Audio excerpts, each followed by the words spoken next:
तो आप बताइए जो डिफेंस की जमीन है उसमें 100% ट्रांसपेरेंसी हो रही है?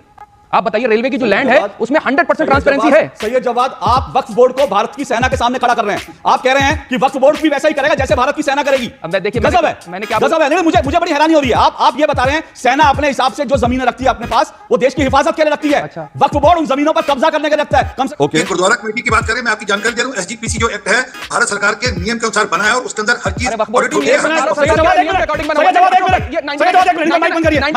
माइक बंद करिए, आप उनको बोलने देंगे जो बोल रहे तो। सैयद जवाद, मैं आपको कह रहा हूं चुप रहिए। गजब बात का क्या मतलब है? सैयद जवाद, मैं आपको डिबेट से निकाल दूंगा। अभी मैं निकाल दूंगा। आप यहां पर भाषण देने के लिए नहीं आए। मैं आपको निकाल दूंगा तुरंत। आप अगर बोलने नहीं देंगे मेरे दर्शकों का टाइम मत खराब कीजिए। मैं आपको निकाल दूंगा तुरंत अभी। हेलो नमस्कार, जय हिंद और सभी को जय श्री राम। दोस्तों चैनल पे आप सभी का एक बार फिर से स्वागत है। दोस्तों आज की डिबेट होने वाली है जो केंद्र सरकार एक नया बिल लाई है वक्फ बोर्ड को जो कंट्रोल करेगा। वक्फ बोर्ड की जो मनमानी है खासकर ज़मीन को कब्जा करने के लिए, उस पर जो बिल आया है उसी पर ये जिहादी गैंग छाती पीट रही है। और डिबेट के अंदर अशोक श्रीवास्तव ने इनका अच्छा खासा मुंह बंद कर दिया है। दोस्तों डिबेट वीडियो बहुत ही देखने लायक होने वाली है क्योंकि डिबेट के अंदर है अशोक श्रीवास्तव जी, हमारे सबके फेवरेट हैं। तो दोस्तों ज़्यादा बात ना करते हुए पहले डिबेट में चलते हैं, देखते हैं क्या कुछ हुआ। पिक्चर चालू करो बे। नहीं है कि भारत सरकार का षड्यंत्र है। तो पहले भारत सरकार इनकॉम्पिटेंट लोगों को अपॉइंट करती है, उसके बाद भारत सरकार ऑडिट नहीं कराती, उसके बाद इनकम टैक्स रिटर्न्स फाइल नहीं करती, उसके बाद पब्लिक डोमेन में नहीं डालती। जो पब्लिक डोमेन में प्रॉपर्टी डालती वो उनकी प्रॉपर्टी है नहीं। तो भारत सरकार को अशोक जी के टीवी शो पे आके माफी मांगना चाहिए। मैं तो यही कह रहा हूं। इसमें पब्लिक डोमेन में होने ना होने का तो सवाल ही नहीं उठता। पब्लिक डोमेन में ताजमहल है। 2018 में सुन्नी वक्फ बोर्ड गया, कहा कि ये ताजमहल जो है ये ताजमहल हमारे नाम कर दीजिए। सुनिए तो सही, मुझे वो किस्सा तो लोगों को मालूम होना चाहिए ना। सुन्नी वक्फ बोर्ड गया, उसका जवाब कहा कि ये ताजमहल हमारे नाम कर दीजिए। जज साहब ने पूछा भाई क्यों? वो तो हमारी संपत्ति है। बोले सर्वशक्तिमान के नाम है। बोले सर्वशक्तिमान अलमाइटी के नाम है और अलमाइटी हमारे हैं इसलिए हमारी संपत्ति होनी चाहिए। तो आप गए और आपने ताजमहल को कह दिया। आप सूरत नगर निगम में गए और सूरत नगर निगम की जमीन को कह दिया, उसका मुख्यालय कह दिया ये तो हमारी जमीन पे बना है। मतलब आपका जहां 5 स्टार होटल बना हुआ है तेलंगाना में, वहां गए ये तो हमारी जमीन है। और आपकी जमीन कहां से आई भाई? आप क्या आपके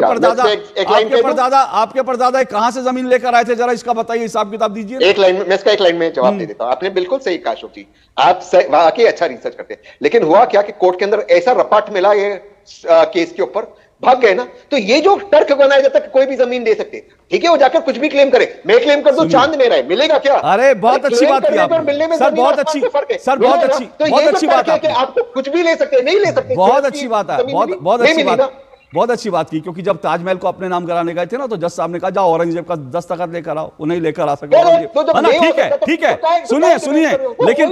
लेकिन आप तमिलनाडु के उस बेचारे गरीब किसान के बारे में तो सोचिए ना। वो गरीब किसान जब अपनी जमीन बेचने गया क्योंकि उसको पैसे की जरूरत थी। मुझे नहीं मालूम उस गरीब किसान को अपनी बेटी की शादी करनी थी या फिर उसको अपनी फसल जो है वो उसके लिए उसको बीज चाहिए था, लेकिन वो अपनी जमीन बेचने गया। गरीब किसान कभी भी जमीन ऐसे नहीं बेचता। जब उसको बहुत जरूरत होती है तो जमीन बेचने जाता है। जब जमीन बेचने गया और उसके बाद जो है वो वहां पर उसको कह दिया गया भाई आपकी जमीन तो वक्फ बोर्ड ने अब कह दिया कि उस पर दावा ठोक दिया है।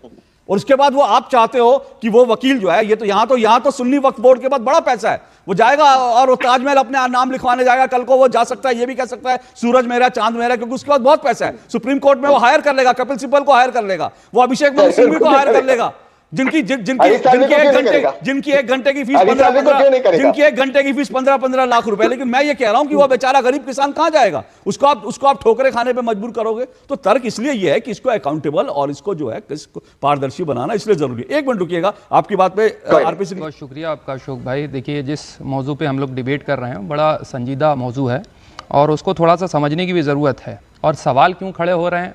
देखिए जब हम लोकतंत्र में हैं तो सवाल तो खड़े होंगे, बिल्कुल। या तो आप चाहिए कि लोकतंत्र के अंदर सवाल ना हो, हालांकि सरकार को शायद अच्छा ना लगे कि सवाल ज़्यादा हो रहे हैं। देखिए क्या है, ये पहली बार तो कोई है नहीं कि जो है वक्फ बोर्ड के अंदर जो है वो संशोधन करे गए।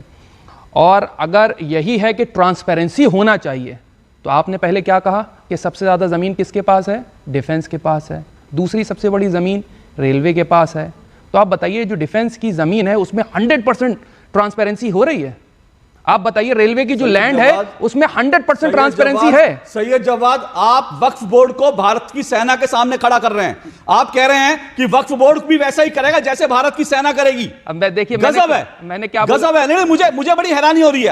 आप ये बता रहे हैं सेना अपने हिसाब से जो जमीनें रखती है अपने पास, वो देश की हिफाजत के लिए रखती है। अच्छा। वक्फ बोर्ड उन जमीनों पर कब्जा करने के लिए रखता है। कम से कम तर्क दीजिए ऐसे जिस पर अच्छी डिबेट हो सके। आरपी सिंह जी रिस्पॉन्ड कीजिए, फिर मैं रमनी साहब के पास आऊंगा। मैं आ रहा हूं, एक मिनट।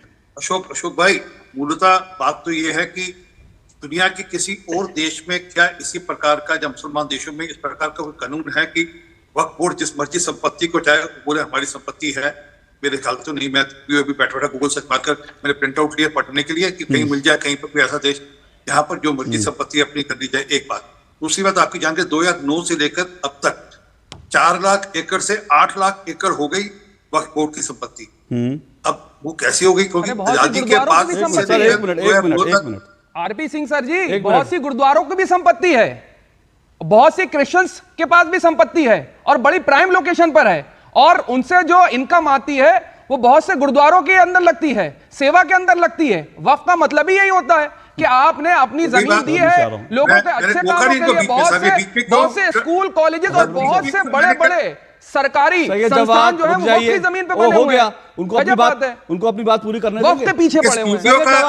पीछे पड़ेंगे। सैयद जवाद, नहीं, क्या तरीका है? का लाभ मत लीजिए। एक मिनट रुकिए सर, एक मिनट। स्टूडियो का लाभ रुकिए, एक मिनट। कुछ भी बोल करके थोड़ी ना भाग जाएंगे। रुकिए एक मिनट, जब बोलने देंगे तब तो बोलेंगे ना। आपने बोलने ही नहीं दिया उनको। रुकिए, आप रुकिए, बोलिए। चलिए अशोक भाई, मेरा सिर्फ इतना ही कहना है कि अगर सिर्फ जानकारी हो जाए कि कौन सी संपत्ति वक्फ बोर्ड ने अपने नाम पे करी है, उसका क्या उपयोग हो रहा है, उससे कितनी आय आ रही है, ये सब जानकारी आनी चाहिए सबके पास। ओके। गुरुद्वारा कमेटी की बात करें, मैं आपकी जानकारी दे रहा हूँ, SGPC जो एक्ट है भारत सरकार के नियम के अनुसार बना है और उसके अंदर हर चीज ऑडिट होती है।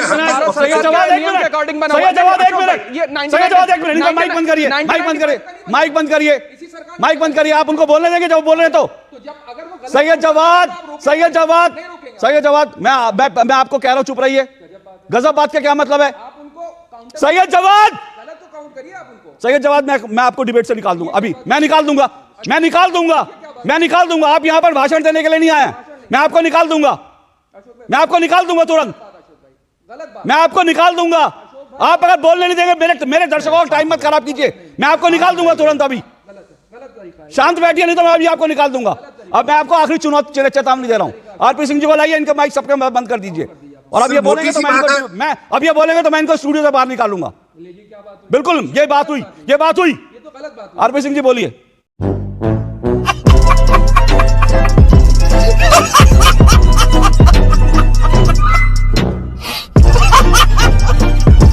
दोस्तों, आपको इस डिबेट वीडियो के बारे में क्या कहना है कमेंट कर दें। चैनल पे नए हैं तो चैनल को सब्सक्राइब और बेल आइकन ऑन कर दें। फिर मिलते हैं एक और डिबेट वीडियो के साथ। तब तक के लिए जय हिंद, वंदे मातरम, जय श्री राम।